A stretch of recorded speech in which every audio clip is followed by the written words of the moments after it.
Hey, thanks for joining me. Spider-Man number 15, guest starring The Beast. What is the mutant factor? This is a book that I look back in retrospect and I realize how much of an effect it had on me in terms of how much I liked Erik Larsen.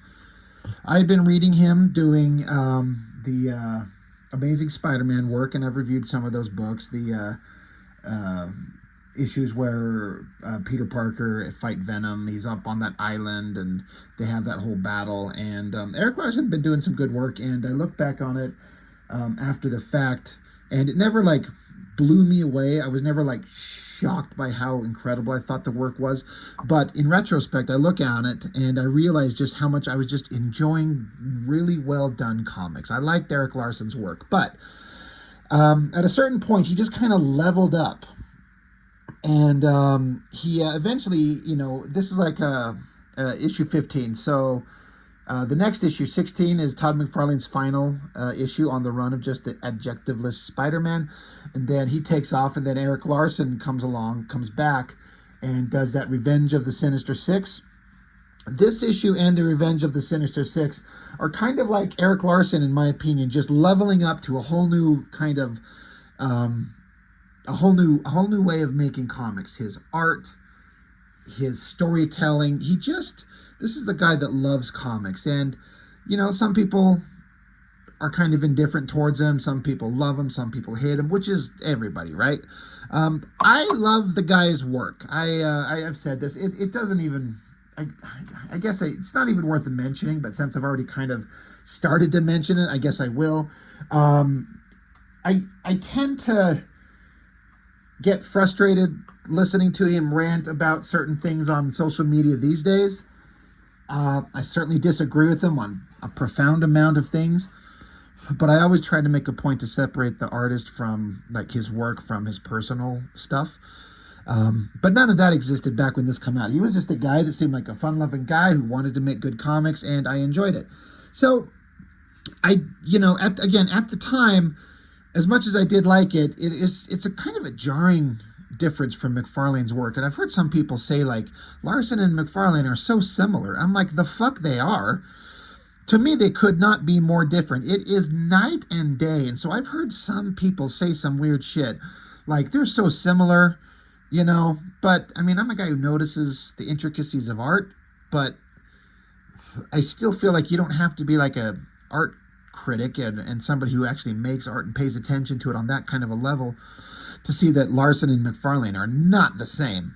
I remember reading an interview in or an article in Wizard where it mentioned once how Jim Lee was drawing X-Men, then Will Sprotasio took over, and the guy writing the article said, basically, he literally said, their styles are so similar, most people probably didn't even notice. I'm like, man, fuck you and your inability to tell the difference between creatives. Anyway, fun cover, good kind of use of color, because it's a bunch of different shades. Like you got your red, your blues, your yellows, and kind of contrasted against each other. It's really well done.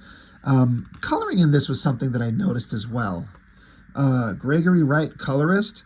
I know the name. I couldn't tell you what specifically I know it from, except I've seen it all over the place. But just even this opening shot of Spider-Man, this legs folded up, Spider-Man's out, web slinging. This is certainly like a down angle. We're down looking up because you got all these buildings going up into the sky, the night stars and the moon there.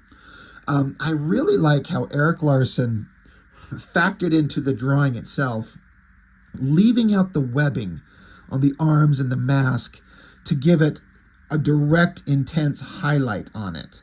That's really neat. And there's some screen tones. I guess I have to assume, almost assuredly, that's him using the screen tones and cutting them out and putting them on there himself. I would actually love to see the original black and white to this. I bet that looks really neat. And the coloring version looks really great. I say often how, like, I've seen a lot of books. I'm like, even though the coloring looks really good, it would be more interesting to me personally if I could see the black and white. But sometimes there's that perfect combination of, line work and coloring coming together to make a really dynamic image, and this just works. It's one of my favorite images of Spider-Man. Um, so Spider-Man, he says he's out web slinging around. It's a nice night, but he wishes that he could enjoy it a little bit more. But he's on a mission. He's hunting for the Beast. So we skip back in time just a minute earlier, and this gets into the thing that made Erik Larsen's work, specifically his writing, stand out to me. And it's not the action that we're going to see in a comic, because there's always action, but it's the human element. And there's something that Erik Larsen can do that just, to me and my personal tastes, stands out very different than a lot of other creatives. I will definitely say, like, his, Image co-founders. I've said this often, Erik Larsen is by far the better writer out of all of them. And it's not even like, oh, he's just barely on the top. He's like way up high on the list in terms of good writing. And then everyone else is way down below in varying degrees, in my opinion. But the human drama that Erik Larsen puts in these, like, I've seen tons of human drama, so to speak, in comics before. If you've read Claremont's X-Men, it's nothing but drama. And there's always personal, storylines and struggles and conflicts, and it's all in there. But something about the way Erik Larsen does it, it feels like a real human interaction that just doesn't come across in a lot of the other books I was reading at the time. And I like to make sure I point out that I say, no, I have not read everything that exists. So if I'm talking about how this reads, oftentimes I get comments like, you should go read this. He does it way better than this guy. I'm sure. I'm not saying Larsen's the best at everything or that no one else does it better. I'm just talking about the stuff that I've read and what I know and the reason I like it and the reason that this stands out to me. But the human drama here is that Peter and Mary Jane, for the first time in any comic I had ever read up to this point, again, I haven't read every Spider-Man, they're actually talking about having a baby and weighing the consequences of what that could mean. She says, I've been thinking about it. Don't think I haven't been thinking about it. I just don't know that anybody can be truly ready for this. And Peter says, well, it's a big step. Having a kid is a huge responsibility, one that should be entered into lightly. Plus you have a career and I run around the rooftops in my underwear, but still. Mary Jane says, I've been thinking about this a lot. It's hard not to with Harry and Liz and their little one living downstairs. It's a major commitment. There's no turning back.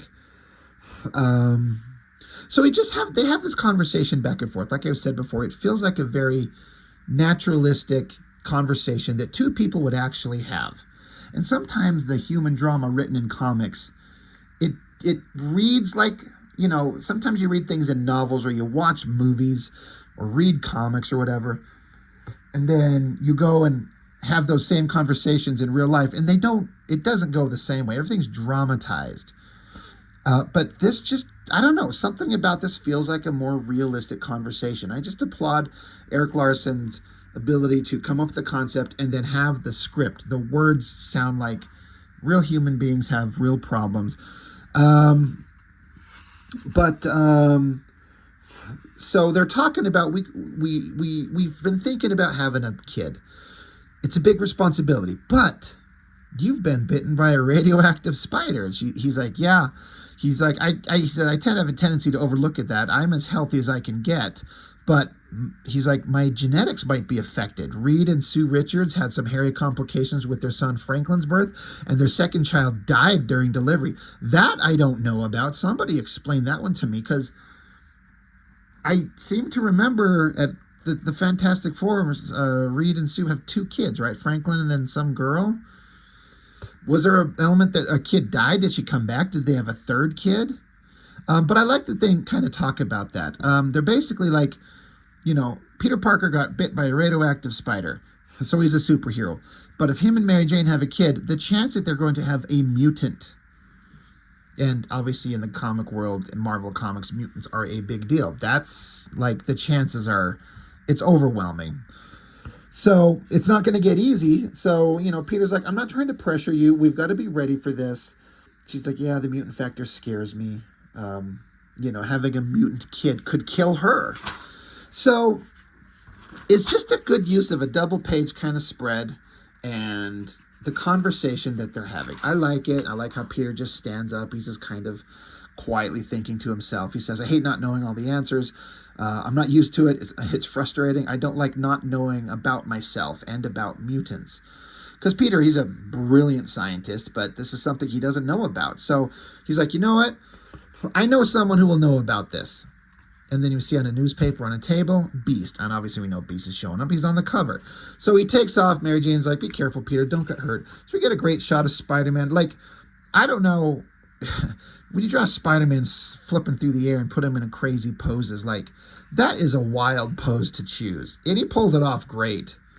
It's just, that's a hard one to come up with. But he's flipping around and, going to look for Beast. Meanwhile, at a hospital, you got this nice little doctor and a nurse, and they're talking about this mysterious visitor. Like, basically, I mean, they don't say it, but a kid has been dropped off at the hospital, but suddenly it starts growing underneath the blanket. Boom, two massive giant fists pop them both in the face.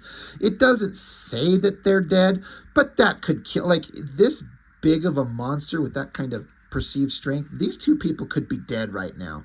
Now, it doesn't say it, so we don't know, but boom, socked him in the face. And then we cut to this shot of Spider-Man. Isn't this one of those very, very first images that they put up in that first Spider-Verse movie, that animated movie? For like half a second. It was like right up front. It wasn't it this image. I think it was. You could correct me if I'm wrong. But I remember seeing whatever image it was. I know it was an Erik Larsen one, and I think it's this one. I remember seeing that, and I go, God, I love that they put Erik Larsen's Spider-Man right up front. It was like for 1 second at most, and it moved on. But I thought it was neat. Anyway, he's Spider-Man's on the scene. There's like some commotion going on. There's some mutant person down here blasting around at some people, and you got this chick right here. Now, if you read Savage Dragon, I gotta wonder. I mean, I know that Erik Larsen had the character of Dragon in his mind since he was a kid, but I wonder how many of these secondary characters, because this is just Rapture, Dragon's girlfriend from the first, several issues. Because in the Dragon comic, it's a black woman with long hair, with a white stripe, and lightning powers. Now, this girl's got a lightning bolt motif on her costume, and she's just like doing energy blasts. It's just like slight variations on the same theme. So I'm like, is this like a pre-version of Rapture? But I'm like, did Erik Larsen not have the character of Rapture created before this? Because it's too similar. Like, if he had Rapture created, I feel like he would come up with something else that doesn't look so completely like that same character, because this is not too far from him making Dragon. Rapture doesn't show up for a little while, but anyway, it's just a random thought that I had. But I love, the shot, hot babe blasting, and Beast is down there. Like, I kind of forgot to mention he's right there. So she's down here fighting Beast. Spider-Man comes along on the scene, and he's like, well, hey, buddy, it looks like you could use a hand. I like that shot of Beast's face. Really well done. Coloring looks fantastic. That Gregory Wright is just kicking ass. Speaking of kicking ass, boom, this girl socks the shit out of him. Big, energetic stuff. I've mentioned this before, like one of the things that old Rob Liefeld is known for is his big, energetic action, and energetic and action-filled pages in his comics. That's like the thing that everyone says that he excels at, and most of the time I'd say it's true, specifically in the past. But I also contend that Erik Larsen does it just as good. And this is something that it's just the same kind of thing. A big giant shot of a guy getting smacked and flinging back. There's a lot of energy and movement. I feel like Erik Larsen is just as good as Liefeld in that respect for sure. But Beast is knocked out. Spider-Man jumps down. He's interjecting while Beast tumbles on his ass. Another good shot, is never have a problem really when you take the opportunity to draw a hot girl and get her big old thick juicy ass right in front of us, right? I was talking about that recently in another comic book review. She's, the characters like overlapping panels. You know what? It looks dynamic and it's interesting and it's visually exciting. It's cool, even if it technically, quote unquote, breaks the rules of comic book sequential art. set by old-timey masters. They're like, you never do this. Yeah, you know what? Fuck you. I'm going to do it. It's going to look awesome. There's more of that zipatone on the kind of shading tones on her ass cheeks and her back there. Again, I would love to see the original black and white. God, I kind of... There's this other guy that I guess was there with her. I've only paid attention to the girl that's in the book. Where's that guy at?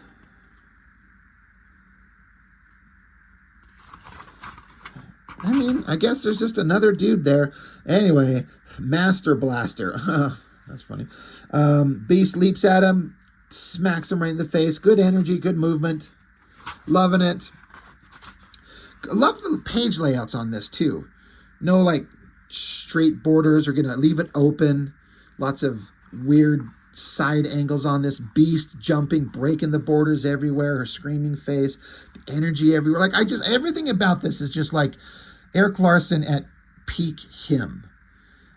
His inking is not quite as rough and scratchy as it gets on Dragon, which I actually don't mind. I've seen a couple people review Dragon comics, some of my kind of contemporaries out there, and that do the same thing like I do, and they seem to mention that the scratchy inking that Larsen does on Dragon isn't their favorite.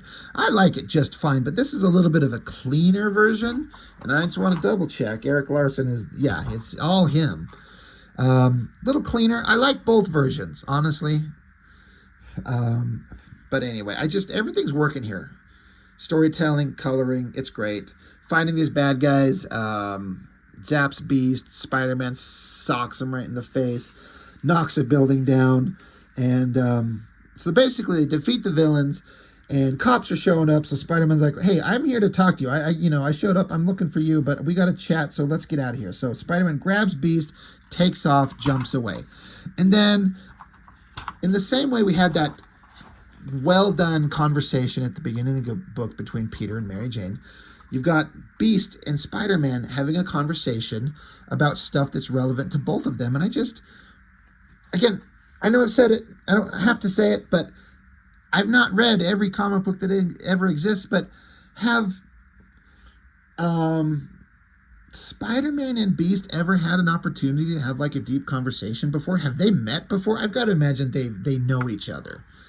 But because they're both super-powered superheroes in New York, in the Marvel Universe, and they're both incredibly brilliant, I get the feeling like these two guys would be friends. Like, it's a way that you could go, it's a route you could go, that Beast and Spider-Man are just really good friends. You know, I think that's a interesting potential story point. But it's a little bit of time later, and so they're talking, and so Beast is like, well, oh, Spider-Man's like, wait, who's talking? Yeah, Beast says, but you've come to me with a problem. So Beast is saying, I must say it comes as quite a surprise. I didn't even know you were married. He says, there's really no absolute way of determining what kind of child you may have. There's a slim chance your child would be perfectly normal, but I'd be lying if I said there was anything less than an 85% chance of some kind of complication.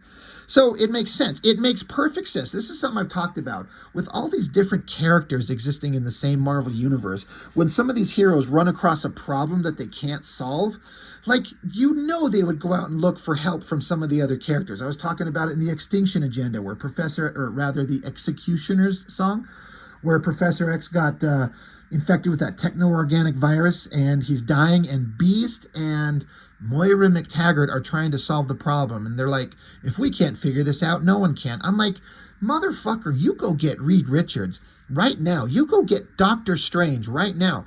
You go make a phone call to Doctor Doom if you have to. Like, you will try everything. But I get they're trying to keep it contained to the X-Men books. But I love the idea that if Spider-Man's going to have a kid, he needs to consult someone who knows about the possibilities of mutant genetic complications, and who you're going to go to besides the X-Men, and who you're going to go to on the X-Men besides Beast. So I think this is neat. This is Erik Larsen doing the kind of shit that made me personally happy to see the kind of conversations happening that should. Beast continues. He says, those complications might mean a handicapped infant, a deformed one, a mutant, a stillborn child, or even the death of your wife.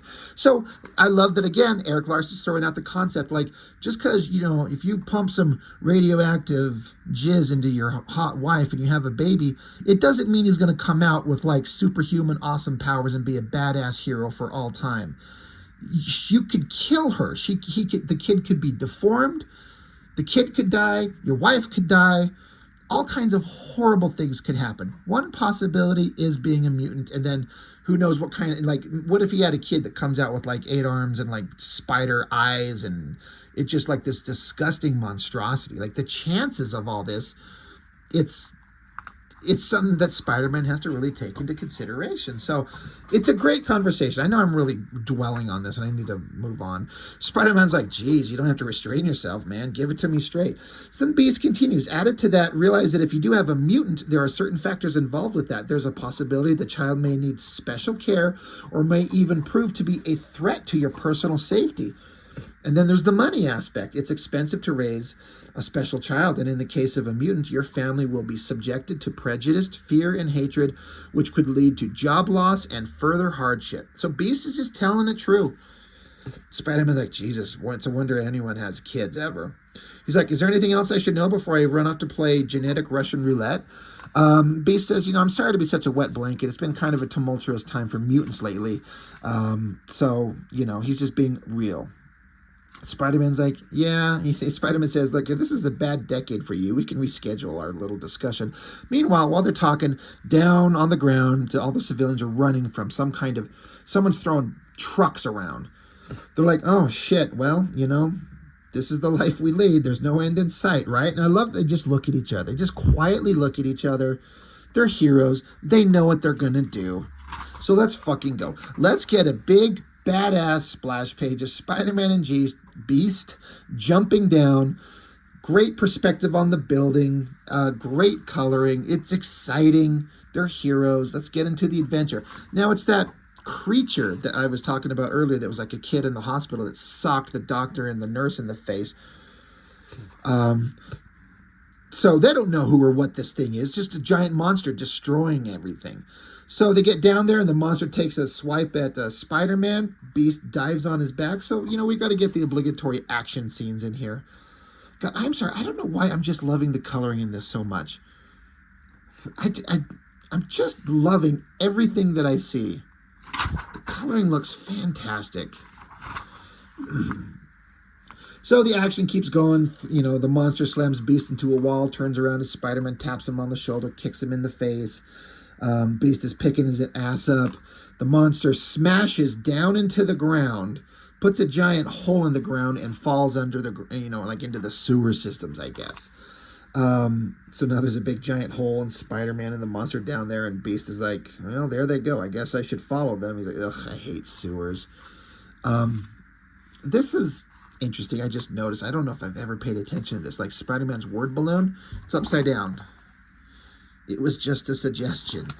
Spider-Man's upside down, put the word balloon upside down. That's an interesting choice. So, underground. So, Spider-Man's down there with the monster, and Spider-Man's just webbing the shit out of him just to hold him down there. But the monster's so strong, he just snaps the lines, sends Beast to flying again. So now Beast is knocked down. Because it is a Spider-Man book, so I guess he's got to be the star. Spider-Man jumps up there, bashes him right in the face. This is all like such first-rate Erik Larsen work. Love it. Monster grabs Spider-Man and drops him under the water, starts choking him out because he's so strong. So Spider-Man, of course, has to have these long kind of thoughts as he's almost dead. And he's got to think about Mary Jane to summon the strength to beat this monster. But, he's like, I face impossible odds all the time, and the chances that I could die any day are always there, and I could leave Mary Jane alone. I could leave a kid alone out here doing the superhero shit. This could suck. Meanwhile, I love this shot of this monster hunched over Spider-Man's hand come out. There's this couple in the background like, Joey, is that you? So the monster lets go of Spider-Man. Spider-Man pulls himself up, and the monster like shrinks down to like a little toddler kid. And this is like their parents, I guess. Like, Joey, I was so worried. It says, your mama told me that she took you up top to the hospital because we didn't know how to make you better. I was so worried we'd never see you again. So Spider-Man's like, that's the monster we've been fighting? It's just a little mutant kid? And the mom says, life not good for little boy down here. He gets so sick, should be with other little boys to be happy. So these are like, I don't know if they're just homeless people, if they got superpowers themselves. They probably don't, but their kid does. And so they're like, we live a shit life. So they tried to give their kid a better existence by sending him up to a hospital, but the kid could turn into a giant hulking monster and just destroy things. And so Peter's like, well, wait a minute, hold it. You don't understand. Your child needs help. He's too powerful to be left alone without guidance. So Beast interjects. He says, there's a facility called the nursery. Its purpose is to deal with problem children such as yours to prevent them from menacing people. You can live your lives below. You can live your lives running and hiding below in the streets if you want to, but it's not only inhuman, it's sadistic to condemn your child to such a fate. I'm afraid I have to insist. So the parents say, we don't want to fight. His mama wants a better life for him, wanted to give him away. I want him to be safe too, but I don't want to lose him. Promise me I can see him when I want to and that he'll be safe, and I'll do what you say. Beast says, you have my word. I'll join you in a few moments to help make arrangements. So I like this. I don't know if this nursery concept is something that's out there that I've just never heard of, but there would be something like this, like a special place to take genetic mutations to help them grow up normal. And so he sees that these parents want to do the right thing. They just don't know what to do. They're poor. They're living in the sewers. What do you do? So Beast says, by the way, Spider-Man, he says, oh yes, that's the upside to being a parent that I forgot to mention, Spidey. You'll love your child no matter what, mutant or no, he's still part of you. Now that's a very, very true statement, but what does Beast know? He doesn't have a kid. At best, he's watched the Cyclops and Madeline Pryor have Nathan Summers. He's not wrong, though. I just have to say, having kids is like the greatest thing I've ever done in my life, and I recommend it to anybody. I mean, maybe not anybody, but if you're kind of waffling on it, you and your significant other, and you're not sure, just do it. There's no such thing as being completely ready. Just gotta. If you keep waiting to be ready, you'll never be ready. All you have to do is love your kid, and that's all that matters. And I totally agree with that. So, Beast is saying no matter what, he's a part of you. You'll love him forever. So, Spider-Man goes web slinging off again. Another fun shot of a cityscape of Spider-Man's zipping around, comes home, got Mary Jane hanging out, and like this naughty as shit. She knew she was going to be fucking Spider-Man as soon as he gets home, because she's not in like sweats and a t-shirt. She's in like fuck me underwear, but she's got a sad look on her face. And this is, I like Erik Larsen's drawings, but sometimes like those clown lips on her are a little bit too much, but the rest of her's hot enough. But Spider-Man comes home and he's like, what's up, babe? You're something's wrong. She's like, look, I don't want to sound selfish, she says, but my acting career is just taking off. Having a child might ruin that. Plus, you're risking your life as Spider-Man all the time, and I worry that you won't come home one day. I just don't think we should do this right now. We're young. We've got plenty of time. He says, you know what? You're right. It's been a long night for me. I've been given plenty to think about. The most important thing is that this isn't something that we definitely don't do this on impulse.